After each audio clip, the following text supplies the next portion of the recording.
તો શિયાળાની સિઝન એટલે એકદમ તાજા અને ફ્રેશ શાકભાજીની સિઝન.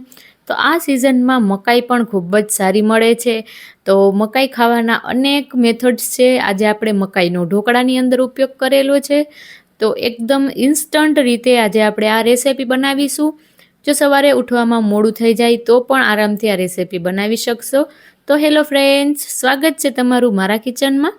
તો મકાઈના જે ઢોકળા છે તે બનાવવા માટે એક મિક્સી જારની અંદર 1 કપ મકાઈના દાણા, તેની સાથે 1 લીલું મરચું અને ખાટી છાશ.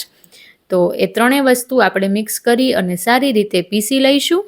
હવે ત્યારબાદ એની જ અંદર આપણે 1 કપ જેટલો રવો, તેની અંદર અડધા વાટકા જેટલો આપણે ચણાનો લોટ, મીઠું, હળદર અને ફરીવાર અહીંયા પર આપણે ખાટી છાશનો ઉપયોગ કરીશું.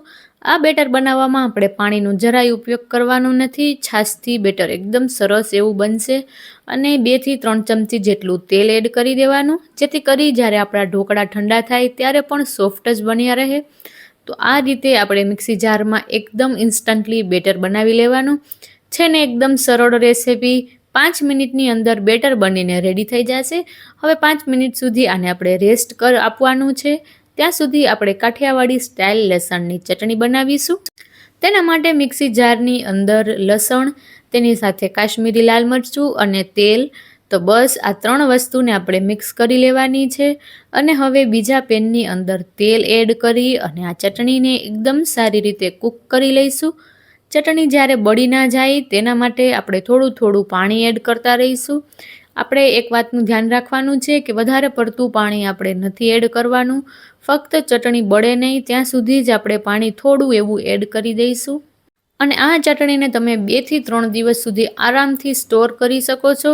એટલે જો સવારે ઉઠવામાં લેટ થઈ જાય અને ચટણી બનાવવાનો પણ ટાઈમ ના હોય તો અગાઉથી બનાવેલી ચટણીને ઉપયોગમાં લઈ શકાય છે. આની અંદર મીઠું અને થોડો એવો ગરમ મસાલો ટેસ્ટ માટે, તો ખૂબ જ સરસ લાગશે. અને હવે આમાંથી તેલ છૂટું ન પડે ત્યાં સુધી આપણે કૂક કરી લઈશું. હવે અહીંયા ઢોકળાનું બેટર સારી રીતે 5 મિનિટ સુધી રેસ્ટ થઈ ગયું છે. તો તેની અંદર આપણે જેટલું એક બેચ માટે જોઈએ તેટલું અલગ કાઢી અને ઈનો ફ્રૂટ સોલ્ટ એડ કરીશું. જો તમારે વધારે ખાટા ઢોકળા ભાવતા હોય તો તમે અડધા લીંબુનો રસ પણ એડ કરી શકો છો. તેનાથી ઢોકળા એકદમ ખાટા એવા બનશે. અને પ્રી ગ્રીસ કરેલી ઢોકળિયાની જે પ્લેટ છે તેની અંદર આપણે આ બેટર પાથરી દઈશું. હવે આની ઉપર આપણે ઝીણા સમારેલા દાણા અને એની સાથે જે ટેસ્ટ અને લુક્સમાં પણ ખૂબ જ સરસ લાગે એ રીતે કાશ્મીરી લાલ મરચું સ્પ્રિંકલ કરીશું. અને 5 થી 10 મિનિટ સુધી સ્ટીમરની અંદર સ્ટીમ કરવા માટે રાખી દઈશું.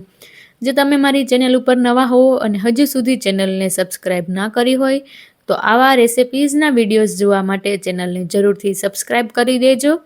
અને તમે રેસિપી કયા સિટીમાંથી જુઓ છો તે પણ મને જરૂર જણાવજો. તો આ રેસિપી આપણી બનીને ઓલમોસ્ટ રેડી જ છે. જો તમારે વઘાર ના કરવો હોય તો પણ આ ઢોકળા એમ જ સરસ લાગે છે. અને અહીંયા પર ઢોકળા જ્યારે બનીને તૈયાર થઈ ગયા ત્યારે મેં તેના ઉપર થોડું તેલ સ્પ્રેડ કરી દીધું છે, જેથી કરી તે શાઇની અને સોફ્ટ બન્યા રહે.